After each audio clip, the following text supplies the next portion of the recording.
100 গ্রাম ডালের বড়াকে যখন ডুবো তেলে ভাজি করা হয় তখন সেখানে ক্যালোরির পরিমাণ হয়ে দাঁড়ায় প্রায় 300 থেকে 400। ঠিক এর বিপরীতে যখন সেই ডালের বড়াটিকে এয়ার ফ্রায়ারে ভাজি করা হয় তখন সেখানে ক্যালোরি থাকে মাত্র 40। আপনার যদি ভাজা পোড়া খুব খেতে পছন্দ হয় তাহলে আপনি এক কাজ করেন, আপনার বাসাতে একটা এয়ার ফ্রায়ার কিনে নেন।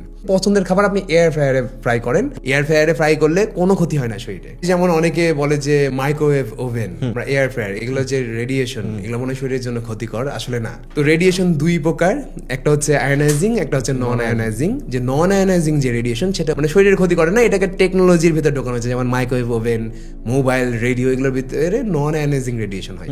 এই রেডিয়েশনের কারণে খাবারের মলিকুলের ভিতরে যে পানির অণু থাকে সেটা সূক্ষ্মভাবে কাঁপতে শুরু করে, কাঁপতে কাঁপতে খাবার গরম হয়ে রান্না হয়ে যায়। এটার কোনো সাইড ইফেক্ট নাই, এই খাবার খাওয়া একদমই সেফ।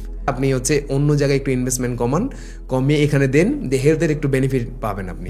আমি জানি অনেকেরই সামর্থ্য হবে না কেনার, যারা ভিডিওটা দেখছেন, কিন্তু সামর্থ্য আপনি বের করতে পারবেন। আপনি একটা দামি জুতা কিনেন না, আপনি একটা দামি ফোন কিনেন না, কথা 50 ইঞ্চি টিভি কিনতেন 30 ইঞ্চি টিভি কেনেন। অর্থাৎ অন্য অন্য জায়গায় যেই জায়গাগুলোতে আমরা লাক্সারি করছি সেই টাকাগুলোকে আমরা এখানে নিয়ে আসি, নিয়ে এসে এখানে পজিটিভ যে জিনিসটা আসলে অ্যাকচুয়ালি আমার লাইফে ভ্যালু অ্যাড করবে সেগুলো না আনি। দেশি বিদেশি ব্র্যান্ডের এয়ার ফ্রায়ার পেয়ে যাবেন আপনারা আমাদের কাছে। অর্ডার করতে এখনই ভিজিট করুন রকমারি.com।